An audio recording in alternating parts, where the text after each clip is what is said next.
acá al abogado Justino González, con el que vamos a estar conversando esta mañana, y hablábamos sobre el sistema inquisitivo que se encuentra todavía en nuestro país, a pesar de haber un sistema penal acusatorio. Usted le llama a un sistema...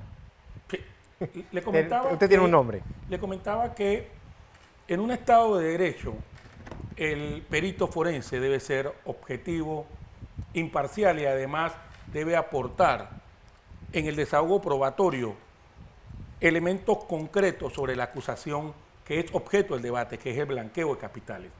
Pero le hice alusión a que estamos en un sistema donde impera, por lo menos en esta audiencia, el inquisitivo perverso. Y eso genera deformaciones graves y escandalosas, porque en este sistema, generalmente, históricamente, se vulneran garantías y derechos, tanto de imputados como de las propias víctimas. Y ese es el caso, por ejemplo, de que el perito, fíjese, el perito debe ser independiente, objetivo. Tengo entendido que el perito es parte de la Dirección de Investigación Judicial. En una estructura como esta, incluso afecta los juicios del sistema penal acusatorio. ¿Por qué? ¿A quién pertenece la DIJ? Al órgano ejecutivo. ¿Quiénes realmente preparan a los peritos especialistas en las audiencias, tanto del inquisitivo perverso como del sistema penal acusatorio? La propia fiscalía. Los peritos trabajan para el fiscal.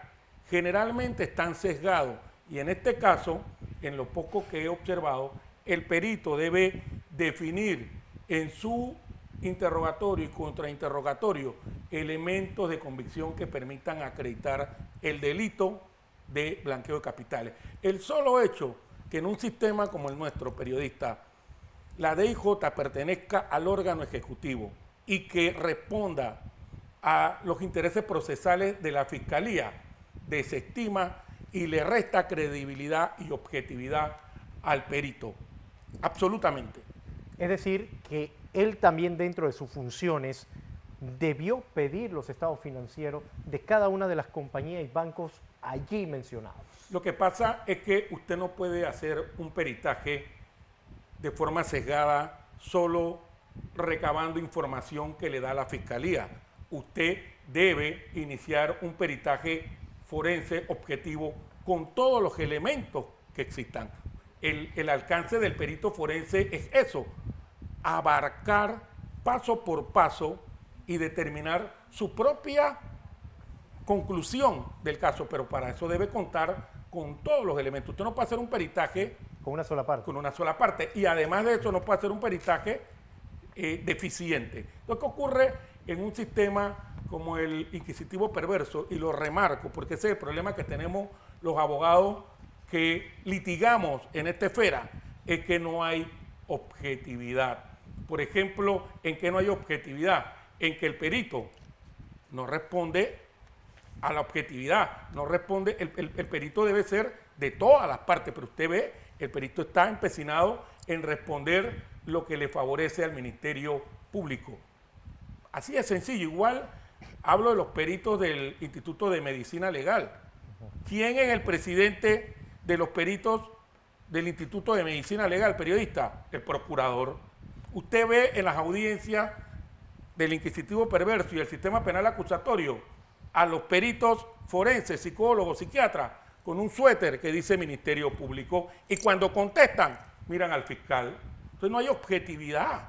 Esa prueba debe ser confrontada, en este caso como lo está haciendo la defensa, contrainterrogada de forma contundente a fin de que se produzcan las contradicciones. Y como bien lo manifestó el abogado Alfredo Vallarino, que es parte del equipo de Ricardo Martinelli, uno de los imputados, se produzca ese interrogatorio que permita generar dudas sobre la eficacia, puntualidad y sobre todo la contundencia de ese peritaje. Si ese peritaje es completo, si ese peritaje tiene profundidad, si contempló la variedad o la dinámica de todas las transacciones que se hicieron en la compra de EPASA. Porque una cosa es que el perito conteste a que tenga su propia teoría del caso. Él no es abogado, él no es fiscal.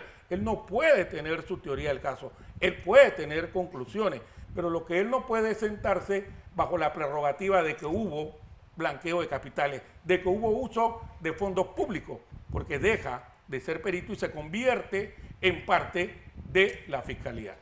Ahora, ustedes hablábamos esta mañana que bajo este sistema los abogados la tienen un poco difícil por el tema de que la posición que juega el juez, porque el juez prácticamente es el que investiga y el que avala. ¿Es eso cierto? Mire, en el sistema inquisitivo perverso, el juez, en el juez concentra todas las funciones. Por ejemplo, cuando usted va, le voy a explicar, a tratar de hacerlo un poco más fotográfico. En el sistema adversarial, que es el sistema penal acusatorio, hay un tribunal de juicio compuesto por tres jueces de juicio oral. Por primera vez, estos jueces van a conocer del caso, ni siquiera tienen los expedientes, ni siquiera tienen los tomos. Dependen de lo que digan las partes, Ministerio Público, querella y defensa. Y el fiscal en el sistema penal acusatorio está en la misma línea, es parte. Pero en el sistema inquisitivo perverso, ¿qué ocurre? El juez tiene el expediente desde que llega con la vista fiscal, resuelve los incidentes él mismo. Además de resolver los incidentes, se labra una teoría del caso. En muchos casos, y ha sucedido, ordenan ampliación de la investigación cuando las garantías procesales del nuevo Código Procesal dicen que hay separación de funciones. El juez debe resolver con la verdad objetiva que hay en el expediente o en la carpetilla. Además, el juez mantiene durante todo el tiempo el expediente o la carpetilla en sus manos. O sea, está, diría yo, de alguna forma afectado en su psiquis, en su objetividad, porque lo contamina, el propio sistema lo contamina. Los autos de enjuiciamiento, o lo que denominaríamos en el sistema inquisitivo perverso autos de llamamiento a juicio, son una antesala de sentencia. En los autos de enjuiciamiento usted evoca cuáles son las vinculaciones sobre un supuesto delito. Se debate vinculación, pero muchos jueces del inquisitivo perverso lo que hacen es sencillamente emitir una sentencia anticipada y hacen aseveraciones, hacen alegaciones, incluso opiniones adelantadas que deben ser objeto de una sentencia motivada. Aparte de que no hay inmediación en el término de que el juez aparece al final. Mire, en el sistema inquisitivo perverso, usted no ve al juez nunca. Usted ve al juez en la audiencia plenaria. En el sistema penal acusatorio hay varias fases. La preliminar, que es la que se decide si usted va a ser imputado. En la imputada usted ve a un juez y está en la inmediación. Se presentan control de aprehensión, imputación y medidas cautelares, pero el juez decide ahí. Ese juez es para eso. Está la audiencia intermedia. En la audiencia intermedia, estimado periodista, se da un debate oral sobre las pruebas de la fiscalía y las pruebas de la defensa y las pruebas de la querella. Usted objeta, lo objetan. Usted sustenta porque lo objeta. Y hay inmediación porque el juez de garantía está en el lugar y el juez escucha y decide. Usted pide reconsideración y se produce la reconsideración. En el inquisitivo perverso no hay eso. Es la misma persona. Es la misma persona. O sea, el que conoce el caso es el que hace todo, absolutamente, y hace el juicio final. Y además de eso, con el tema de las pruebas, en el inquisitivo perverso usted hace un escrito de pruebas que resuelve el juez el día que le da la gana. Entonces, acá no, acá es oral. Entonces, incluso en el sistema penal acusatorio hay temas que a veces no son superables. Yo siento, y contestándole parte de su pregunta, el peritaje forense tiene que ser eso. ¿Cuáles son los elementos de un peritaje forense?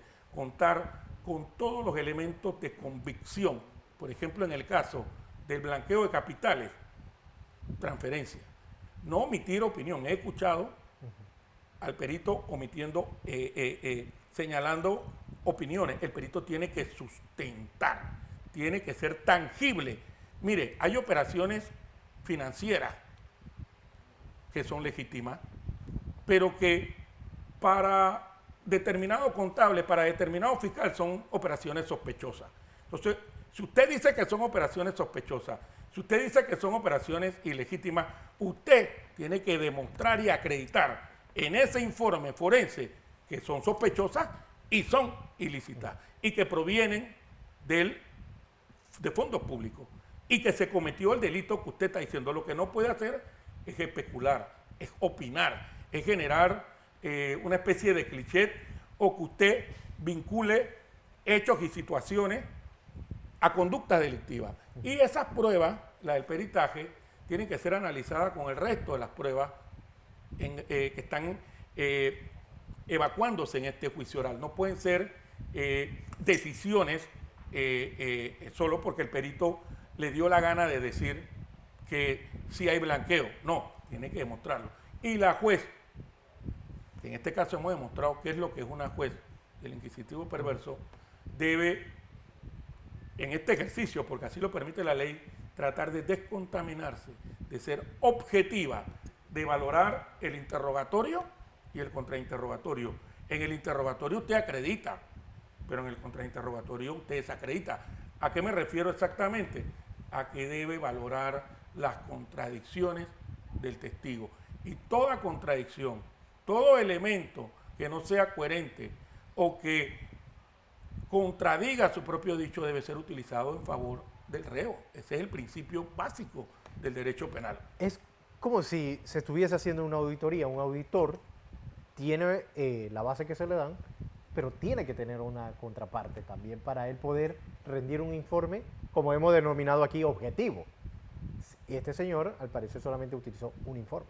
Sí, por lo que da a entender en este interrogatorio. Y esto que se ve en esta audiencia del caso que estamos analizando es lo que se ve a diario en los juzgados liquidadores, que son los que han quedado con el inquisitivo perverso. Cómo valorar realmente las pruebas. Las pruebas son importantes. Las pruebas son las que van a determinar la inocencia o la culpabilidad de una persona. Y creo que en este momento la defensa lo que trata es de enervar las contradicciones de ese informe, precisamente reflejando las debilidades, precisamente reflejando la carencia de elementos que eran necesarios para que él arribe a una conclusión o para convencer a la juez de que se cometió el delito. Y en eso depende básicamente la estrategia de la defensa para efectos de que el propio perito, en su propia dinámica, al final, cuando sea contrainterrogado, siga siendo contrainterrogado, sepa si está, la jueza entienda, si está frente a un documento, entre comillas, pericial, fuerte, contundente, que demuestre o no el delito cometido. Entonces, ese es el defecto que ocurre en un sistema como este, donde todavía el fiscal tiene excesivos poderes, donde la juez tiene una función confusa. La juez debe tener un control jurisdiccional de la audiencia, pero ¿sabe dónde parte la falta de objetividad de la juez?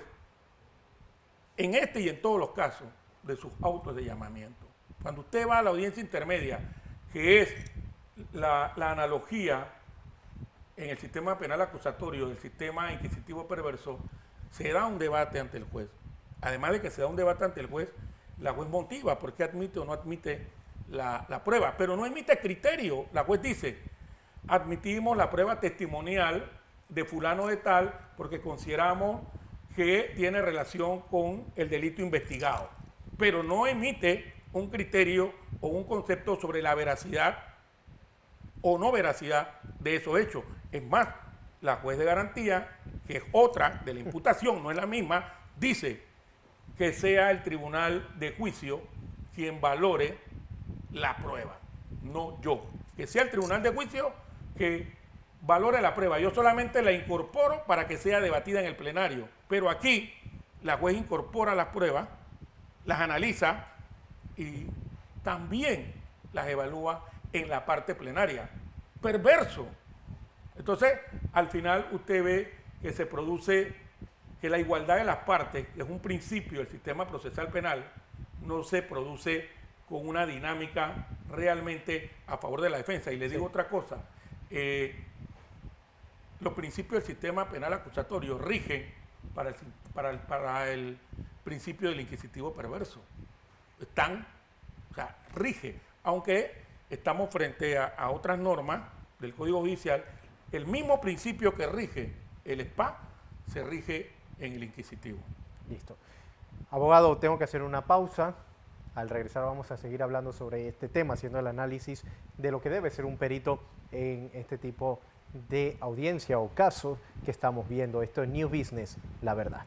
Estamos haciendo el análisis sobre este caso que estamos viendo y también el trabajo que debe realizar un perito. Nos acompaña y nos sigue hablando el abogado Justino González y seguimos hablando sobre el trabajo que debe realizar este señor que se ha sentado prácticamente a decir que desconoce muchas cosas y que me llama la atención escuchándolo, abogado, es que no hizo un estudio financiero para él corroborar con lo que le había dado supuestamente un testigo protegido en este caso, que no se mencionó quién es y que se desconoce quién es.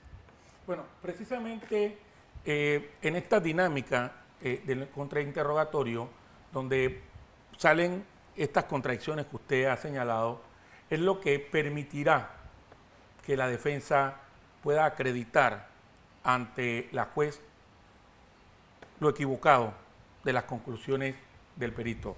Es precisamente con estas falencias documentales, periciales, contables y financieras del contenido de este informe en la que la defensa debe remarcar y acreditar que dicho análisis no es objetivo y no es consecuente con la dinámica o el proceso de lo que es el delito de blanqueo de capitales.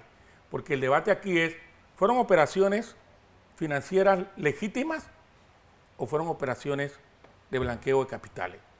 Entonces, precisamente lo que hace la defensa en este momento es la dinámica que vamos a ver durante todo este juicio y que al final el sinsabor es cómo el Ministerio Público puede utilizar, puede controlar, puede manipular a un perito forense. Yo no estoy afirmando que está manipulado, pero las condiciones o el sistema nuestro lo permite, porque ese señor cobra salario de la Dirección de Investigación Judicial, que es un ente auxiliar del Ministerio Público y pertenece a la Policía Nacional. Y la Policía Nacional es parte del órgano ejecutivo. Eso es realmente escandaloso. Aquí la DIJ debe ser independiente, debe pertenecer a un instituto de investigaciones criminales, donde hay peritos, investigadores. Mire, una gran cantidad de peritos de la DIJ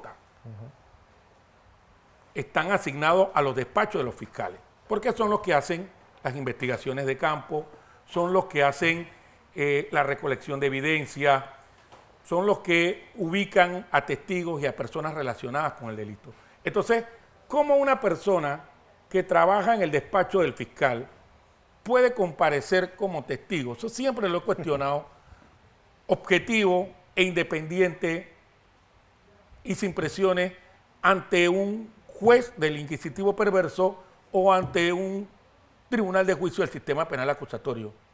Por Dios, eso no tiene sentido, porque él trabaja.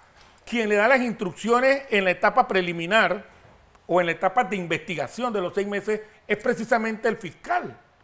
Entonces, esos peritos, esos investigadores, a nuestro modo de ver, en este momento no, o sea, en el caso que le hablo como abogado litigante, yo tengo mis reservas sobre si realmente son objetivos, si realmente sus conclusiones corresponden a la realidad procesal, a la realidad contable, financiera de los documentos del delito que intenta probar. Ese sinsabor queda, esa duda queda permanente.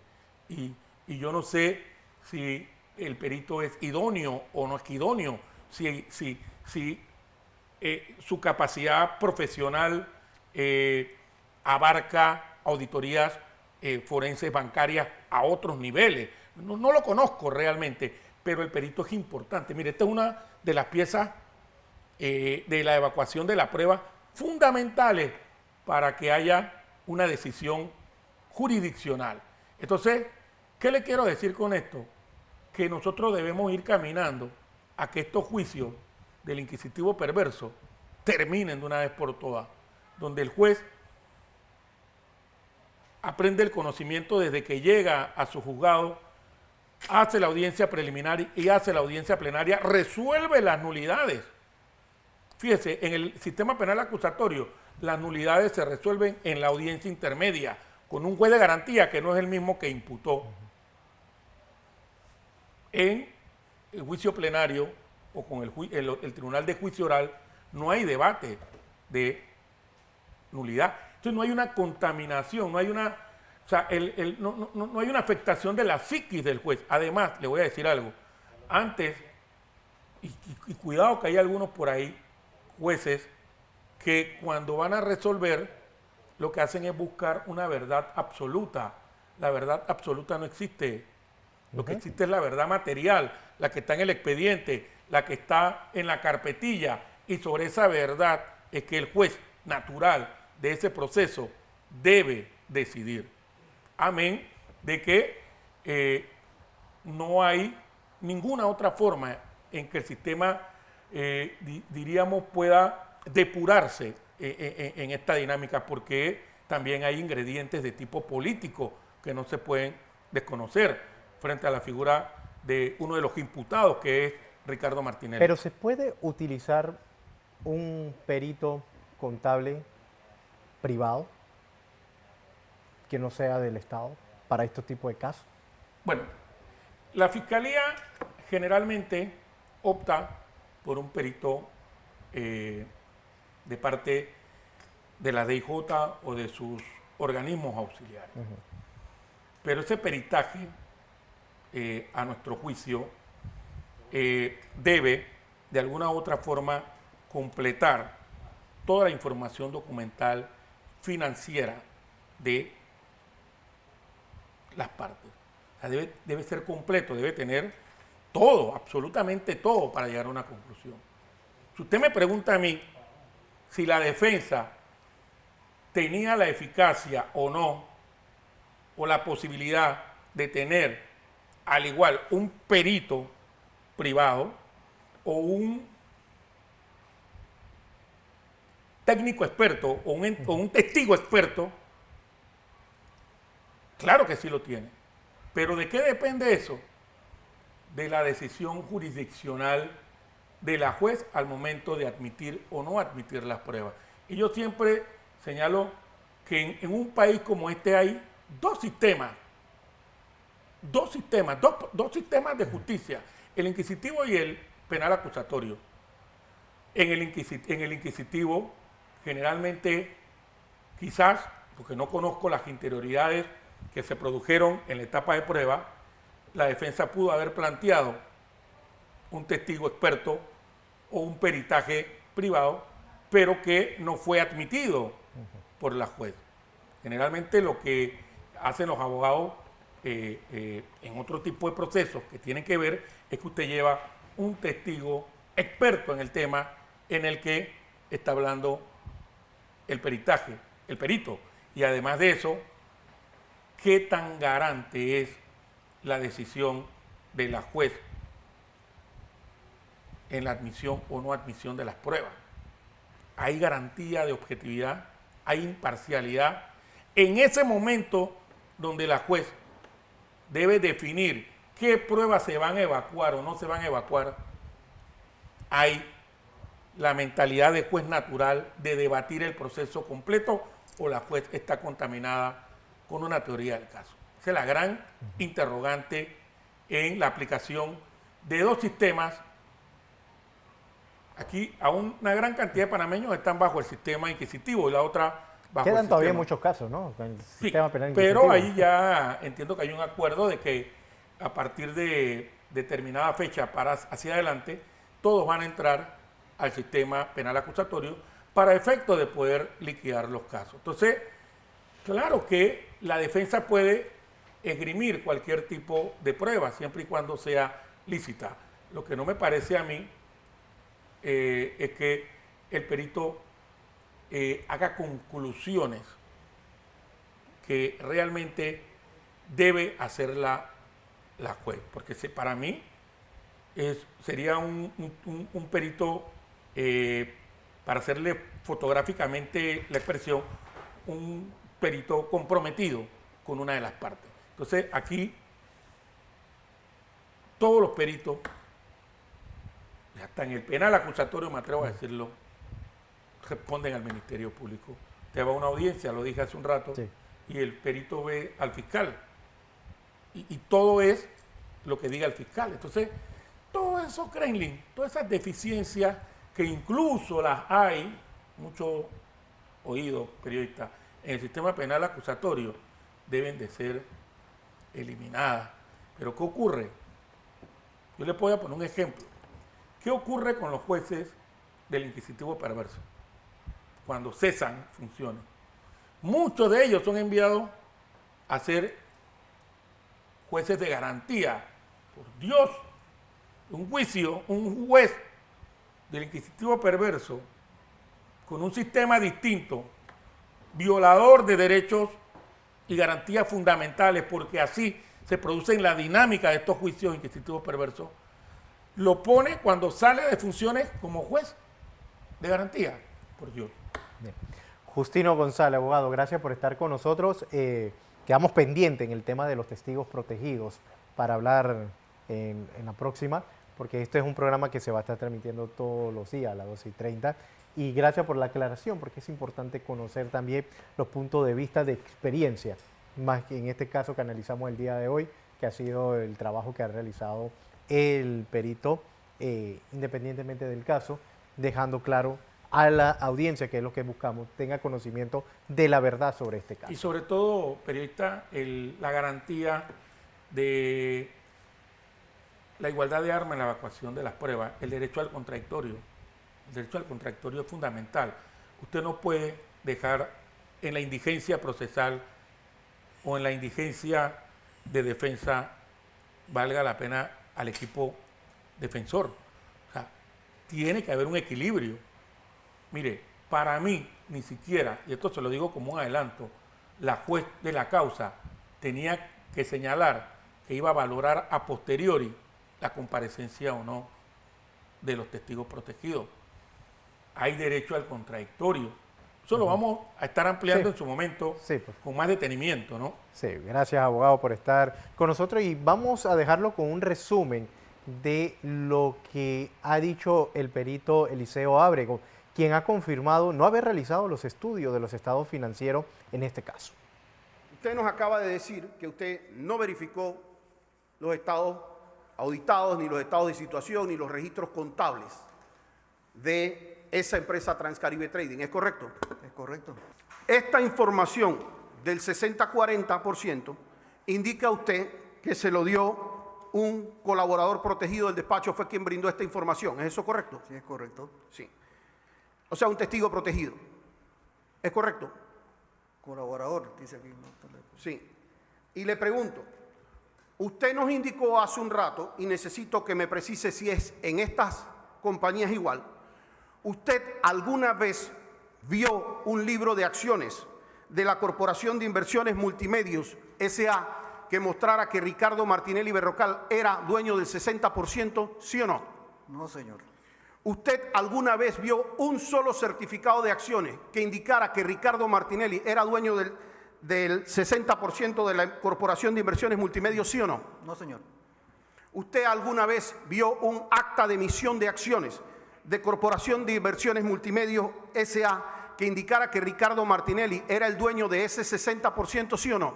No, señor. ¿Usted sabe de dónde es esa sociedad, sí o no? ¿Cuál sociedad? La Sociedad Corporación de Inversiones Multimedios S.A. Una sociedad panameña. Es una sociedad panameña. ¿Usted habló con el agente residente para que le diera quién era el beneficiario final de la Sociedad Corporación de Inversiones Multimedios S.A., sí o no? No, señor.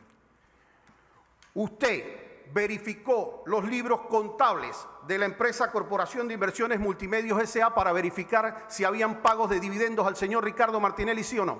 No, señor. En la empresa Ibiza Overseas Corp. Le pregunto, ¿en algún momento verificó usted libro de acciones de la sociedad Ibiza Overseas Corp que indicara que el señor Henry Mirachi era accionista, sí o no? No, señor. Las mismas preguntas para la sociedad Meadows Investment S.A. ¿Verificó usted quiénes eran los accionistas en algún libro de acciones o en algún acta o en algún pago de dividendos a ellos, sí o no? No, señor. Se basó usted entonces en lo que le dijo el testigo colaborador, ¿correcto?